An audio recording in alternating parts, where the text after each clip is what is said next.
Estimado maestrante, me presento contigo. Soy la maestra Odette Mendoza Becerril. Me presento contigo.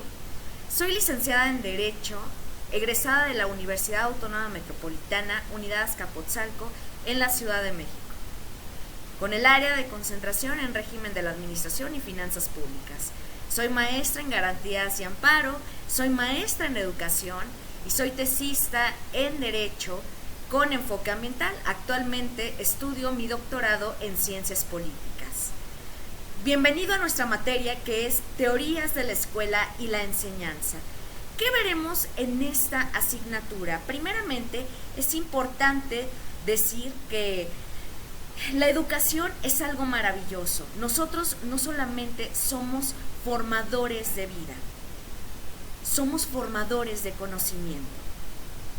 Tenemos que distinguir la teoría, primeramente, de desarrollo cognitivo.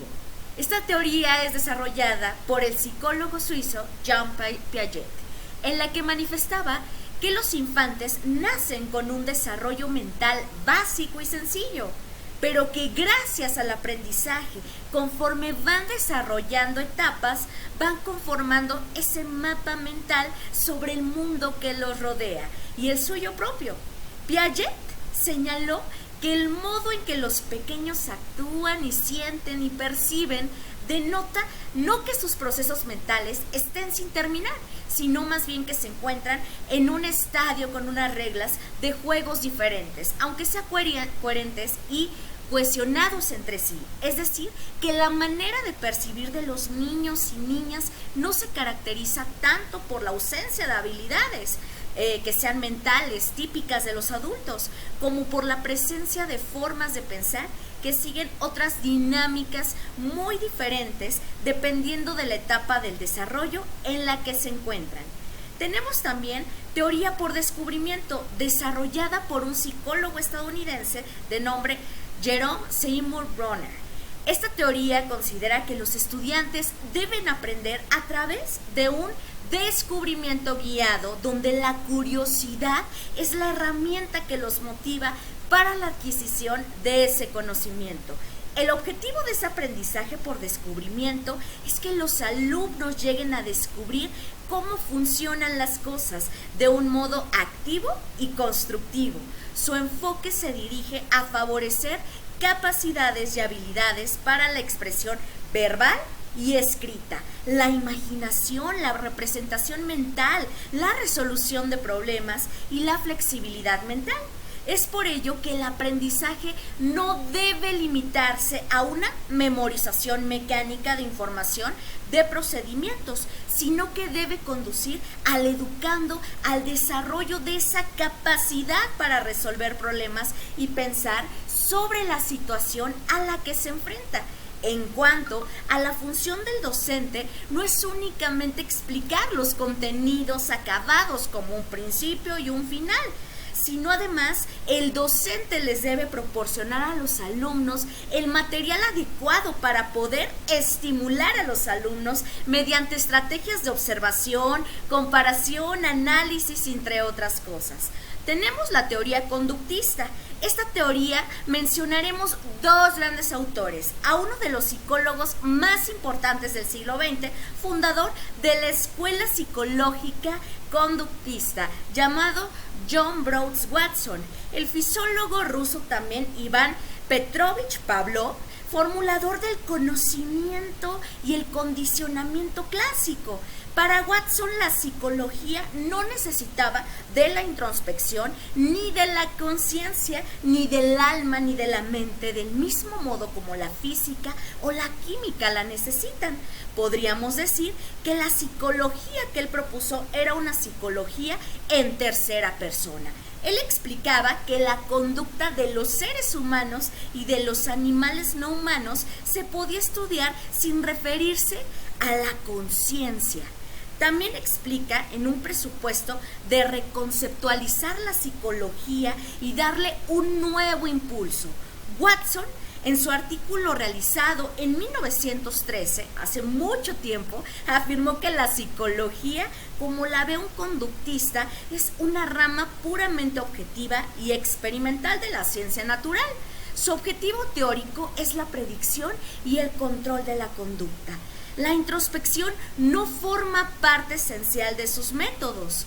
Esto es importante. El conductista no reconoce una línea divisoria entre el hombre y el animal. El comportamiento del hombre, con todo su refinamiento y complejidad, forma solo una parte del esquema total de esa investigación del conductista. Por su parte, Pavlov fue el primero en estudiar los estímulos condicionados y su teoría del conocimiento y del condicionamiento clásico, que es uno de esos conceptos claves y un punto de partida de la teoría conductista. El condicionamiento clásico o aprendizaje asociativo consiste en generar una condición entre un estímulo neutro que antes de la creación de esta asociación es incapaz de generar una respuesta concreta y una respuesta refleja automática. Mediante esta asociación, el estímulo que antes era incapaz de originar la respuesta refleja que pueda llegar a provocarla. Tenemos la teoría del procesamiento de información, desarrollada por el psicólogo norteamericano Robert Mill Gagne. Según Gagne, sistematiza un enfoque integrador, donde se consideran aspectos de las teorías de estímulos, de respuesta y de los modelos de procesamiento de información. Es un modelo acumulativo de aprendizaje que plantea 8 tipos de aprendizaje. El aprendizaje de signos y señales, que el signo es cualquier cosa que sustituye o indica otra cosa gracias a algún tipo de asociación entre ellas. Tenemos el aprendizaje de respuestas operantes, que son los Skinner, que llamaba condicionamiento operante. El aprendizaje en cadena, que es aprender una determinada secuencia u orden de acciones.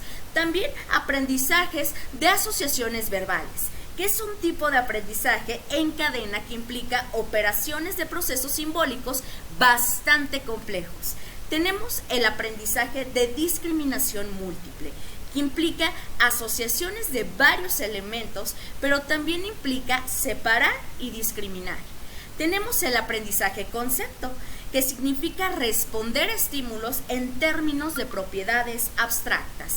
Tenemos el aprendizaje de principios, que es un principio que es una relación entre dos o más conceptos, y el aprendizaje de resolución de problemas.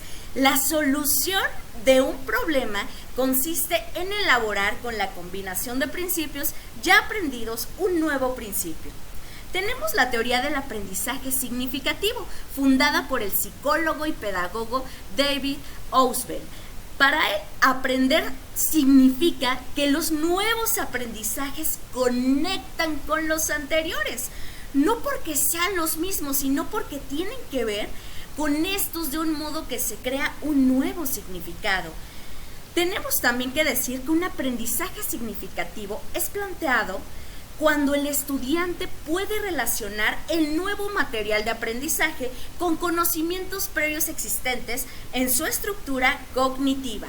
Por otro lado, para que la tarea sea potencialmente significativa, las ideas expresadas simbólicamente deben estar relacionadas con que el alumno conoce o tenga sentido cognitivo para él.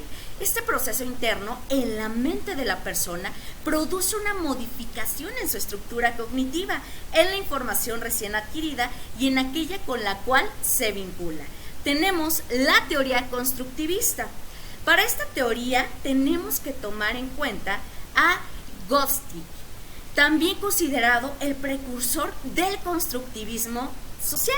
Su teoría, también llamada aprendizaje social, sostiene que el aprendizaje es el resultado de esa interacción del individuo con el medio que lo rodea.